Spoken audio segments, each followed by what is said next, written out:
Okay, so this is the second part of the World War II lecture, and I will try to make this a little bit less lengthy.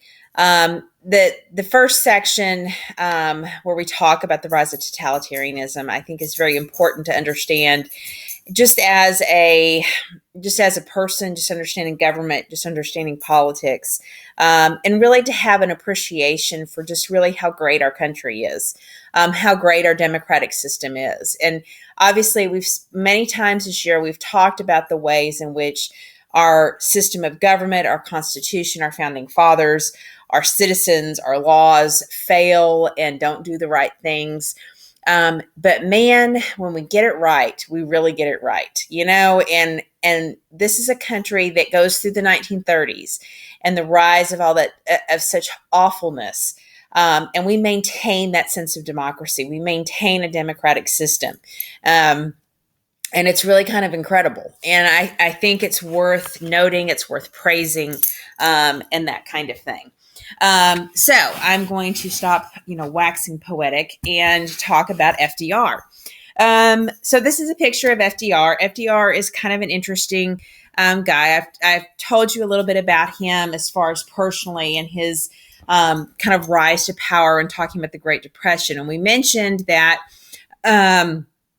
that in 1936, he walks away with the election pretty easily. Faces a little bit of challenge in 1938, largely because of the recession, the Roosevelt recession that was happening in the middle of the Depression, and because of some of the criticisms that were coming at him from the way the New Deal programs were functioning, and also with questions about Keynesian economics and about his court packing scheme, right? And so you get into, and which that should also help put the court packing scheme in a different light for you. If you understand that by 1938, people were, by 1937, people were watching, the rise of Hitler and that kind of thing. But understand that by the time you get to 1940, things are really starting to look bad globally. So let's rewind a little bit, talk about not the domestic policy, but really kind of about the foreign policy of the 1930s. We hadn't really touched on that very much, other than to mention, you had the Dawes Plan and how the Dawes Plan fell apart. And then you had, the Kellogg-Briand Pact, which was, we're never going to have war ever, which was a joke.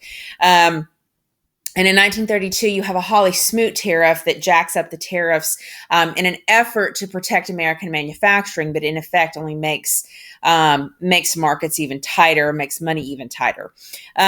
So there's those policies. Now we're going to look at specific foreign policy going into the 1930s. One of the first things that will happen is that by 1934, you have debtor nations that just basically say, yeah, we can't pay you back. Too bad, come collect, whatever, we can't help you. And so and part of this is tied to the global economic collapse. Part of this is tied to the American financial collapse. And so when they can't pay back their loans, this creates a great deal of anger. And there's a lot of people that want to shift the blame, for the Depression onto our involvement in World War I. That it was, we got so involved in these other countries and, imperialism and these questions about whether or not the United States should actually be involved in foreign countries and to what extent that happens. So you have the Nye Committee in 1934. These are congressional hearings that are investigating profits of arms factories during World War I. Again, you know how congressional investigations can go. They can often be expensive and time consuming, and they get a lot of attention, but sometimes they don't really come up with a lot of answers. And certainly what we see with the Nye Committee is this idea that World War I, that it was arms manufacturers, it was global engagement that caused us to be sucked into that. And that set us on the course for the bank loans, the Dawes Plan, the international, globalization connections that created the environment for the Great Depression. Now, the case that I would make is it's not very realistic in the 20th century if you're mass producing and you're industrialized to assume that you won't be engaged in global commerce. But that's certainly kind of the conclusion that they're getting. Of course, understand that in 1934, people are looking for somebody to blame. And there's really kind of a sense of we don't want to, we don't ever want this to happen again. And so people are really kind of shut off globally, and they're very isolationist. The next thing that you're going to see after the Nye Committee is going to be followed very quickly with neutrality acts. And you can see that we start with a pretty strict neutrality act that says we're not going to sell weapons to any countries at war. But within a couple of years, we begin to change that, right? Because the war is starting to fall apart, or not the war, the world is starting to fall apart. You can see in 37, we start doing a cash and carry basis. Well, it doesn't matter if you're at war as long as you pay cash up front for it. And some of that has to do with the Spanish Civil War and the actions. It's an opportunity for the U.S. to make weapons and sell them in 1937. And military production does stimulate economic growth. And so part of the whole reason for these neutrality acts is to keep us from getting globally involved. So you see that Roosevelt, especially as we're moving closer to 1940, you've barely got 1938 and before where he sees what's going on. He's concerned. He certainly sends an ambassador over to Germany and encourages him to do something. Try to encourage Germany to be nicer. Oh, sorry for yawning. Try and get them to not be so cruel to people. That, of course, you have to understand there's lots of attacks against American Jews and against people that American tourists that don't recognize that they're supposed to, heil. And so then the SS or the SA would beat people up. And so you've got the U.S. being concerned. But really, it's not until you get to 1939, 1940, that Roosevelt says, you know what, we do need to start paying attention. And of course, Roosevelt's whole idea was that we need to have international trade. And this idea of international trade and globalization, these are important concepts because one of the things that can pop up on the STAR test, and it's certainly something that's relevant in a way that I don't think we always understand, which is the idea of tariffs and trade agreements. Tariffs and trade agreements can be very important to the success of a country's economy and to the manufacturing sector.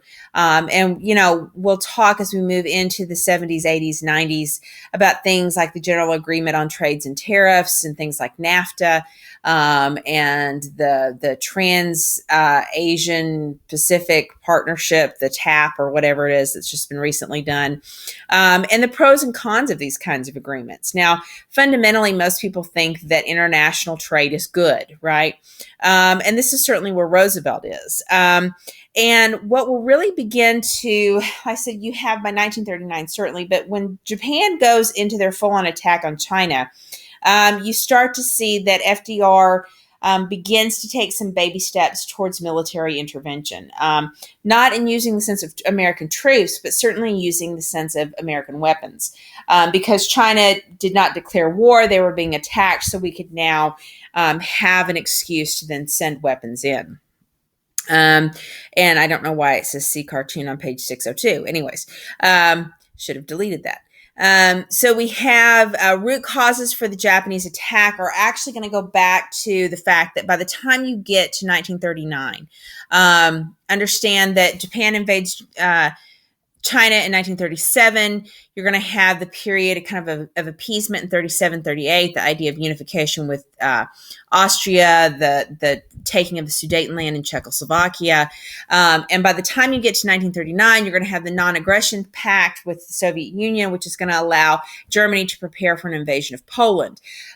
Britain, who between 38 and 39 has now been taken over, or not taken over, but the prime minister is Winston Churchill. And he's a very different kind of prime minister than Neville Chamberlain. Chamberlain was he was very scarred by the World War I experience and wanted to avoid war. Winston Churchill does not trust Hitler, very much a war hawk. I think I have a couple people who read Guns of August with the Social Studies UIL team. So you should be a little bit familiar with Winston Churchill if you read that book. anyways, he is, he's going to be, asking for some help from the United States. And what you begin to see is that by September of 39, when Germany has invaded Poland and Britain and France have declared war, and as we move into 1940 and Britain is, dealing with the Battle of Britain and the Blitz and all that kind of stuff, you see them really kind of turning to the United States to kind of be their partner. And understand that going into 39 and 40 and even early 41, the United States is not in a position to do anything too aggressive, right? So a lot of what's going to happen in this period from 39 to 41 is going to be Roosevelt trying to engage the United States, trying to prepare the United States for the possibility and likelihood of war with a very strong contingent of isolationism. And I think we don't appreciate just how isolationist the United States was going into 1941 because we think of what happened after December 1941. And you should know what I'm talking about. If not, you'll know in a second. But know that people were not super gung-ho for this. And so Roosevelt's really kind of baby stepping us. And you see him doing a lot more nuance with foreign policy than you saw him doing with the New Deal, as a matter of fact.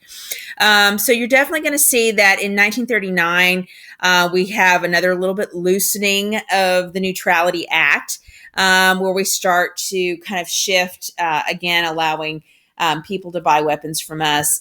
One of the other big deals is going to be the destroyers for bases. The backstory for the destroyers for bases deal is that, in 1940, June 1940 is when Hitler invades France, right?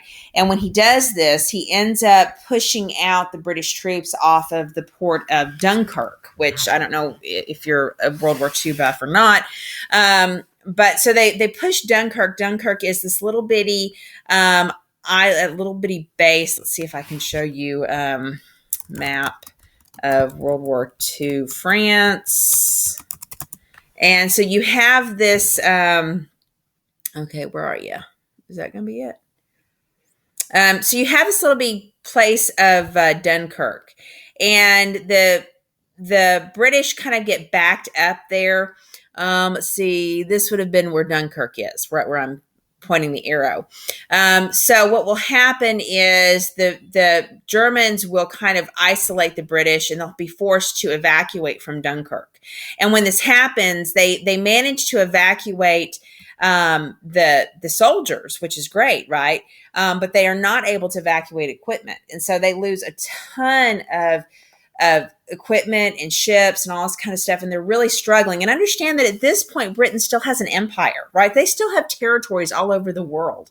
And so for them, they're really struggling with the constant attack, the air attack from the Luftwaffe. They've lost all these resources. They're trying to maintain control over everything. And so they really need as much help as they can get from the United States. So the Neutrality Act of 39 has opened the door a little bit for us to start to sell them weapons, but it's still not enough. So FDR finds a loophole in saying, well, hey, we'll trade you some older destroyers in exchange for some naval bases, right? Cue Mahan's naval theory. And so you have this whole idea of doing this. And what's going to happen is that Americans are going to be incredibly shocked that he's taking this step. Because remember, the whole official policy of the United States in 1939 is, we're neutral. And so this is part of where the shock is going to come from. You certainly see this question about isolation. I just want to point out, you have different levels of that. The America First Committee, and I think maybe we're going to read a short speech from Charles Lindbergh. But you had a number of people that were very much opposed to any kind of intervention, very concerned. And remember that this is going to heat up really after September of 39. In 37, 38, you have us being very concerned about China and concerned about the increasing tensions in Germany.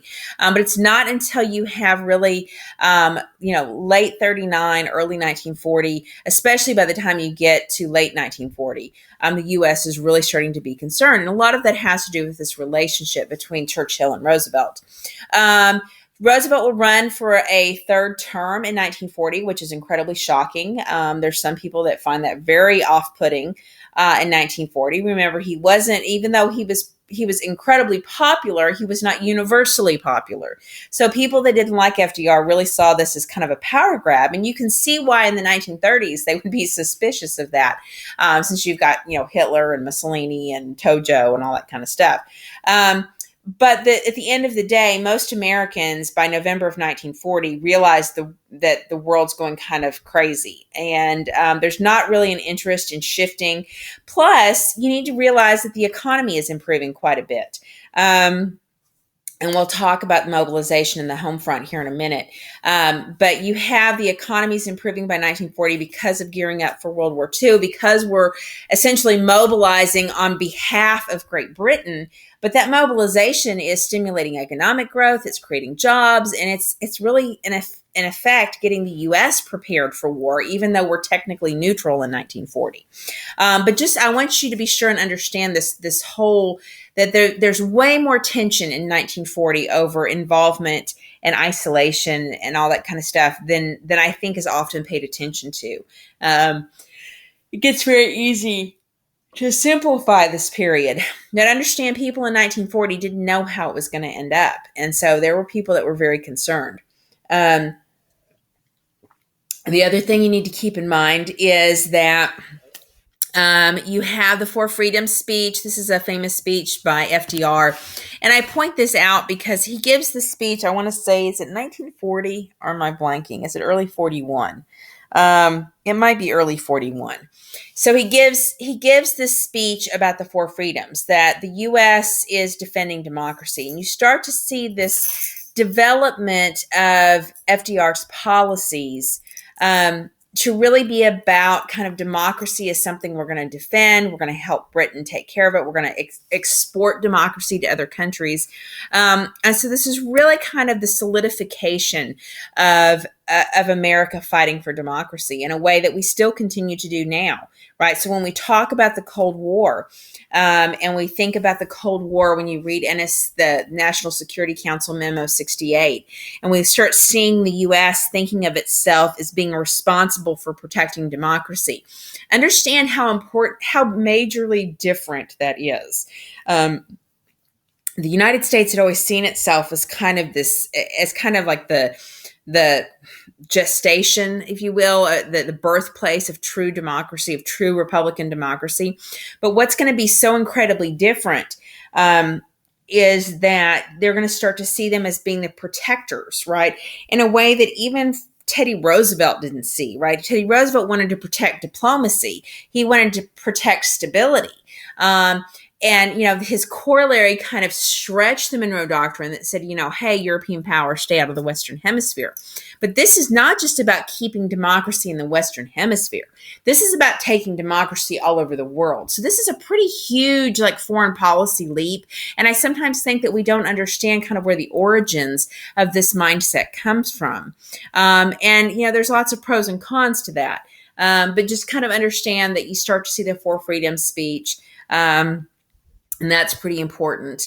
You're going to see the Lend-Lease Act. You need to be sure you know what that is. Lend-Lease, the big thing is, that we can loan them military equipment. Of course, what always humors me about that is, have you ever, can you imagine getting a used tank back or a used Jeep or a used rifle, right? Military equipment is intended to be consumed. It's intended to be used and exploded and blown up and all this kind of stuff, right? It's not intended to be something that you hold on to.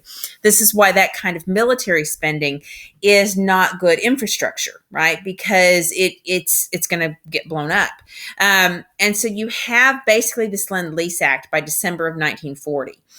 So this is going to be after, this is going to be after the Destroyers for Bases deal. And this is part of, like I said, FDR really kind of bringing the Americans into understanding that, we've got to do something. We can't just keep sitting out of this.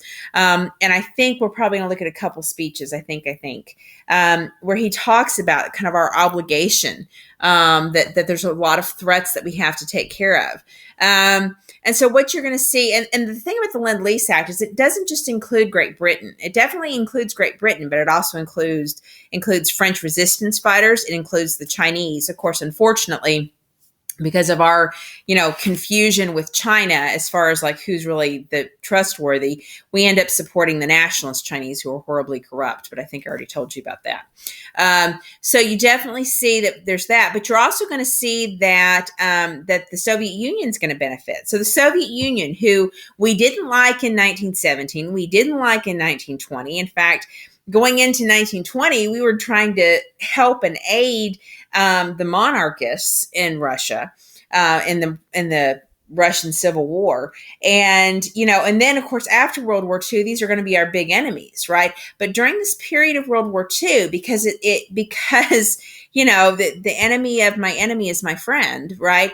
You're going to see the U.S. and the Soviet Union work together, and of course, and I mentioned this before, whether it was Stalin and FDR were able to have a unique relationship, or whether it really was truly the unique demands of World War II that created strange bedfellows, I don't know. But what we're going to see is that the Lend-Lease Act is incredibly important for all these allies. And it's also incredibly important for helping the United States get out of the Great Depression, because now, right, the government is paying for defense contracts so that we can lease military equipment to our allies, or not, they're not technically our allies yet, but to our, other democratic friends, right? The people that were vital to the defense of the United States, rather. And so you definitely see that, that this is going to stimulate a lot of economic growth. It's going to begin to prepare us for making military weapons and all that kind of stuff. So it really kind of gives us a chance to I guess the best way to say it is that it shortens the mobilization period, because we are able to so quickly, because we have this period of a year where we're not actually in the war, but we're gearing up for war. That makes our mobilization much shorter. Of course, now this is going to be part of what's going to trigger Japan to act the way they do. Also note that Germany will invade the Soviet Union in June of 1941, so approximately a year after they invade France. This is in violation of the Non-Aggression Pact that they had signed in August of 1939. And of course, Hitler's doing this because he thinks he has a right to, also because communism and fascism are diametrically opposed. But it also has a lot to do with gaining natural resources and that kind of thing, and really feeling like they've got a handle on France, right? Because at this point, they've occupied half of France. The other half of France is under their control. Going into, May of 1941, it really looks like Germany's on top of the world, and that kind of thing. One thing I want to point out that I think is very interesting, and I think we're going to look at the Atlantic Charter as well. You've got this thing in August of 1941. This is August of 1941. So this is, roughly 2 years after the start of the war. This is, about a year or so after the Destroyers for Bases and Lend-Lease Act, and we're about 4 months away from December of 1941. And what you have is that the U.S. and Great Britain basically come up with an agreement and a plan for how things are going to look after the war is over. Yes, the United States is not in the war yet, but we're already deciding this is how the world's going to look. And you also have FDR and Winston Churchill beginning to plan for a way to trigger an incident with Germany. And remember how things shook down with World War I, right? We were sending weapons, and then you have sinking of ships and all that kind of stuff, right? The reality is you've got a great deal of tension between the U.S. and Germany in the fall of 1941, but you don't have that one crucial incident, right? That's what makes this so incredibly interesting. So you'll want to be kind of familiar with the Atlantic Charter, at least in the sense that it kind of sets this plan, and it really kind of is seen as the official beginning of this friendship between the U.S. and Great Britain. Although, like I said, if you think back to, destroyers for bases in the Lend-Lease, that's certainly kind of the beginning there. So what will happen is that Britain's having to concentrate its resources in the Atlantic Ocean, in large part because they're needing to get as much equipment from the United States, and they're trying to protect their borders from Germany, and Germany's got subs and all that kind of stuff. So they're having to be very active in the Atlantic Ocean, not in the Pacific. Well, remember that many of their territories are in Southeast Asia. So Japan is going to feel like these British territories are vulnerable. In addition, right, Japan has been territorial. They're starting to, inch their way into China and into, the Southeast Asia and that kind of things. And this is kind of making people nervous. Well, don't forget that you have, that you have in 1940, Germany has invaded France. So you're going to see that because Britain's really on the ropes in the summer of 1940, the U.S. begins to have an embargo of scrap metal, gas, steel, oil, that kind of thing, in order to kind of control and rein in Japanese aggression. And they're doing this in part because Britain is particularly weak during this period, and Japan is being very territorial. This is part of what's going to drive Japan into the arms of Germany and Italy. Understand that Germany and Italy, it's not that they're necessarily like best friends with Japan, right? That Japan and Germany don't really, they're only allies because, right, it looks good on paper. It kind of checks maybe the British and the Americans and that kind of stuff. It's not really that they're strongly allied together, right? The big commonality that they have is that they don't like communists and they want more territory, right? Otherwise, I don't know that there's a whole lot in common, but this embargo is going to really push Japan towards Germany and Italy. And then you're going to start to see by July of 1941, right? The U.S. is going to freeze Japanese assets, and that again is going to drive the Japanese nuts. So they're going to decide that what the answer is to basically knock the U.S. out. If they can have a strategic attack, they can do one of two things. They can either push the United States out of the war. The U.S. will say, oh, we don't want to get involved in this kind of craziness. And so they'll back off, and basically the isolationists will win the day. Or if that doesn't work, then we'll be so crippled that they'll be able to claim a bunch of territory really quickly. If they're lucky, maybe even get into Australia. And then, they'll be ensconced in these territories and we won't be able to get rid of them. And so then it won't matter if we're fighting. Now, the problem is neither of these things works out. And so you definitely see that Pearl Harbor becomes a target because of its proximity to Japan, because it's a naval base, because they want to keep the U.S. out of the Pacific. So Hawaii is going to be a target, and the Philippines especially are going to be a target. And so very quickly after December 41, the Japanese forces, you can see here on this map just how far the Japanese forces get. They literally almost get to Australia. And so they move very, very quickly. They very quickly get control of this area. The Pearl Harbor attack basically involved 3 different waves, or if there were 3 waves planned, they actually only launched 2. The first wave, I believe, is the one that's in red. They targeted the port, right, where the ships were docked. And then the second wave targets the airfields. They pulled back the third wave because they thought they had lost the element of surprise, which is something that is kind of an MO for the Japanese. We'll see this happen a couple other times, where they'll be fighting a battle and they've had this really either a great surprise attack or they've got some great strategies and it's not going exactly how they planned. And so they'll back off and they'll say, oh, well, we better retreat and see what else we can do. And this will actually cost them a couple of battles. In fact, this is the one thing that I would say is very different about the United States. the U.S. isn't afraid to take significant losses. And this was the thing that Japan doesn't like to do. So you can see kind of what happens on December 7th, 1941, Pearl Harbor. This is one of those dates that you just absolutely must know, right? It's up there with, 1776. It's up there with, 1861 to 65, or the election of 1860, or 1896, or, 1917, or, it's one of those dates you just absolutely have to know. And of course, it really kind of shocks everybody. And so you have the U.S. declaring a war against Japan, Germany in retaliation because Japan's their ally. They declare war against the United States. And then you're going to have Italy declaring war too.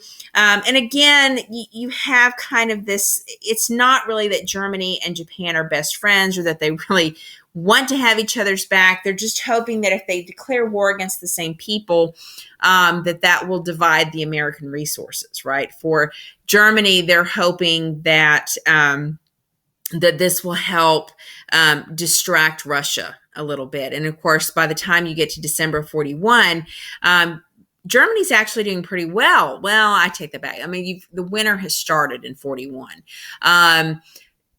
Their initial gains in the Soviet Union were pretty extensive. They got almost to Moscow, almost to Leningrad, and then winter hits. So when you're talking about winter of 41 and 42, you're talking about a Germany that really has high hopes for the scope of the Soviet, of the Eastern Front. And so I think they really thought that this might actually work out for them. Unfortunately, it does not.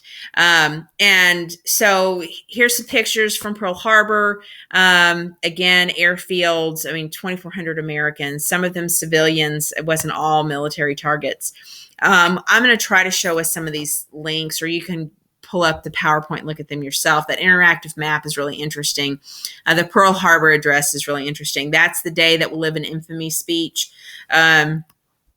Then you see that you have the real mission after December 41 goes to, we've got to fully convert the economy. Now realize that the United States by January 42, the U.S. is going to have a two-front war. We're going to fight in Europe and we're going to fight in the Pacific. And we're fighting against two countries that have for at least a decade, been developing their military. And so we're a little bit behind, even though we've been doing the Lend-Lease Act and we've been gradually increasing our mobilization and all that kind of stuff. We still are behind. We're certainly behind as far as the military, as far as actual soldiers are concerned, but we're also behind in other ways as well. So the big thing we have to do is convert the economy.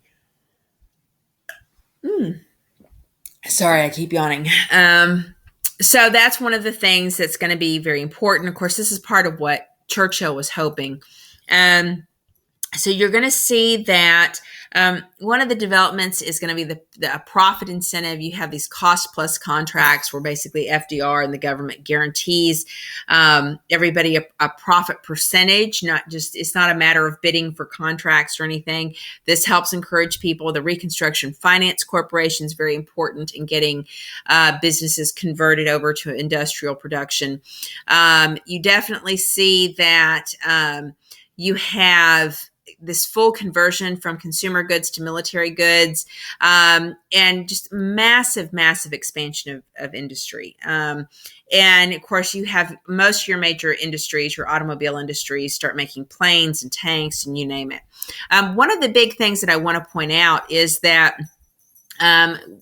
one of the reasons why the U.S. is so incredibly successful, especially by the time you get to, early 45, right, is because our industrial capability is so incredible. And that industrial capability focuses on, number one, mobility, right? Cars, Jeeps, tanks, trucks, airplanes, things that move people, things that move equipment, right? That kind of mobility is incredibly important to American success.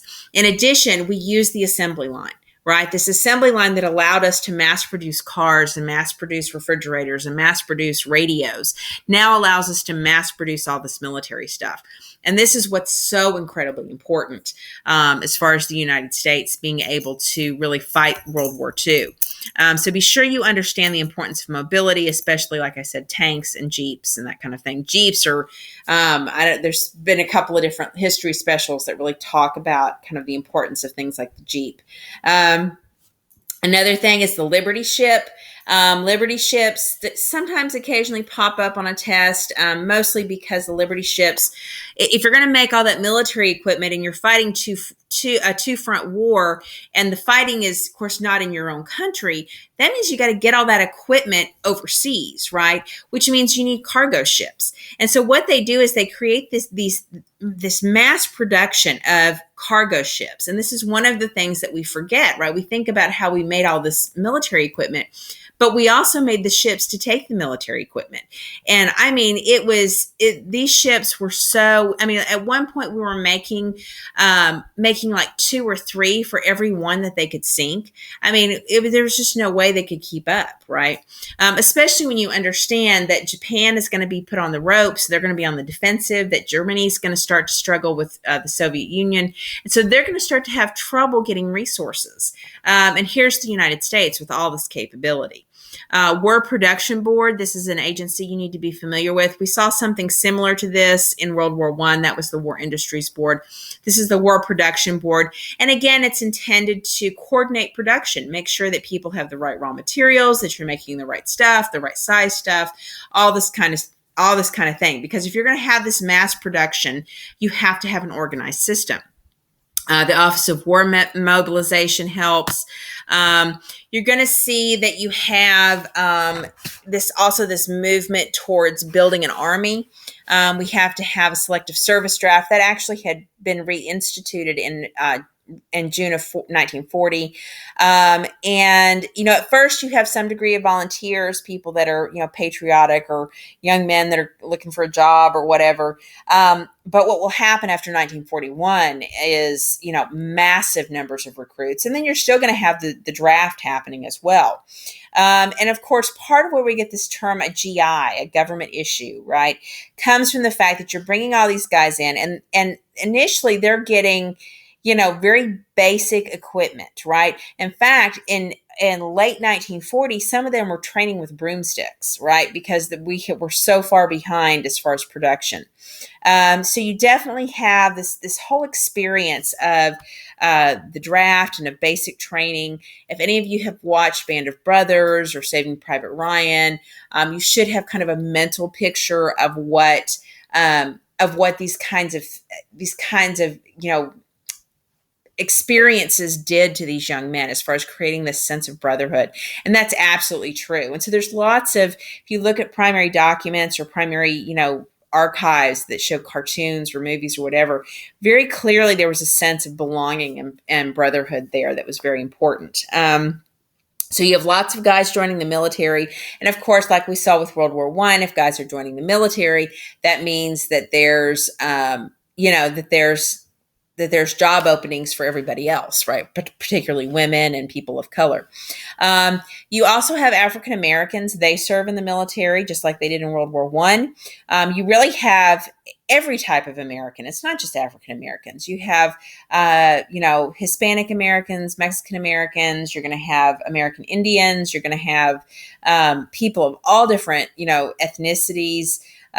Asian Americans are going to serve. We even have Japanese Americans that serve. They send them to Italy to fight over there, which actually the Italy campaign is pretty awful, if you really want the honest truth. It was not an easy fight. But you definitely see people doing that. So you have African Americans, they join the military, but like they were in World War I, they were segregated, right? They served in separate units, and they had units that had white officers. And this is really, World War II is the beginning of the civil rights movement in many, many ways. First off, you have the first, African American general. Second off, you have, the first African American pilots with the Tuskegee Airmen. You're going to have black soldiers that become highly decorated. I think is it Vernon Baker, I think is one of the guys. And so you're definitely going to see that African Americans, despite the racism, if you know anything about Jackie Robinson, right? He was drafted in the military and he refuses to give up his seat on a bus, right? And this kind of resistance to segregation happened all over the country, and it happened because they were training for World War II. Like, really, you're gonna not let me sit where I want because you don't like the color of my skin, but you're going to send me over to die. And in addition, in contrast with Hitler and Japan and their racist kind of talk, it becomes very hard to defend that sort of racism. And this is where the essence of the WW campaign comes from, which is that while the United States was not perfect, there was disfranchisement, there was segregation, there was even to lesser degrees racial violence happening, right? And even though blacks are not always being paid the same as whites, that kind of thing, the idea is this is our opportunity to make whites realize that we deserve to sit at the table, right? That blacks are the same, that they are equal, and that they care about this country to the same degree. And let it, the attitude by A. Philip Randolph, who is the kind of one of the major black leaders of the time, is that, we don't want to seem like we don't care about democracy, because we care about democracy so much that we're not only going to go fight for it, but we're going to demand it here at home. So be sure you understand what the WW campaign is, because this kind of attack on racism is incredibly important. And I mentioned here the first black brigadier general. You're going to want to know the Tuskegee Airmen, recognize them as being, black pilots who fought bravely. Typically on the STAR test, if they ask you a question about the Tuskegee Airmen, it's a pretty generic, black bravery kind of thing. And as though we had to identify bravery as being a particular skin color. I don't understand that, but that's the questions I've seen kind of look like that. You have the 761st Tank Battalion. And by 1943, you have integrated military bases. And then, of course, Harry Truman, who will replace FDR after he dies, he'll fully integrate the armed forces in 1948. And that's an important date to remember, right? The integration of the armed forces, if you're thinking about 1943 and the military bases, if you're thinking 1948 and the military as a whole, this is really the beginning of the civil rights movement right there. This is a picture of the Tuskegee Airmen. Women also become very important during this process. And I think, let's see, I'm trying to see where we're going to stop here. I think we'll stop in just a second. So women become very important, and notice that the idea is not just you can go get a job, in the military, but you can serve in all different kinds of ways. And of course, initially in 1941, 1942, women were not an official part of the military. They were an auxiliary corps. But what will happen is that eventually, very, very soon after the start of the war, you're going to have the Women's Army Corps, the WACs. And they're going to basically, and you're going to have WAVES, the Navy version of the WACs. And these are basically women that are serving in the military. So you also have women in a way, and it's just an extension of what happened in World War I, where they're actually, in World War I, they served as nurses, they were radio operators, they did all this kind of stuff, but it was very much, like I said, an auxiliary, a side kind of organization. This actually brings women into the mainstream military.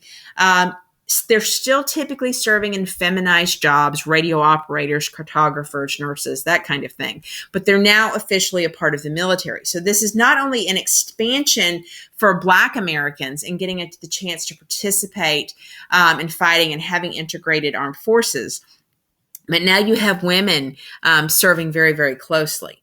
And there's, lots, and you had Black women, white women. I mean, it didn't matter. Like this is the whole thing about World War II. It was really kind of this all-in mentality that we saw happening there. That's very important. So be sure you kind of know about women fighting in the war. And then just keep in mind that the training is very, that the training is very short. These soldiers don't have an extended period of time to learn how to fight. It's pretty fast and furious. And, it's not perfect, right? You're going to see primary documents where people deal with racism and sexism and all that kind of stuff. But overall, from the big picture perspective, it's a new American society that we're seeing, a society where it takes women, it takes people of color, it takes everybody to make things work. And we'll talk more when we talk about the home front. We'll talk about Rosie the Riveter and the kind of a second great migration that's going to happen. Although one can ironically argue that the migration also moves southward because you're going to have a lot of factories opening up in the South because you've had the rural electrification. So you've got more electrical power in the South, and because of military production and because of the ports, especially along the Gulf Coast, you're going to have a lot of production. That's why the World War II Museum is in New Orleans, right? And so you have the U.S. very successfully carries out this war on two fronts, building up a military from just a few 100,000 soldiers before the Selective Service Act of 1940, to having enough people to fight on two fronts, right? This is incredibly important. I'm going to stop here because that kind of takes us through the beginning of the war and kind of the initial mobilization. I'm going to pause this, and then I'll do a third section that will pick up with the actual fighting of the war, and we'll talk about that. All right. Thank you very much.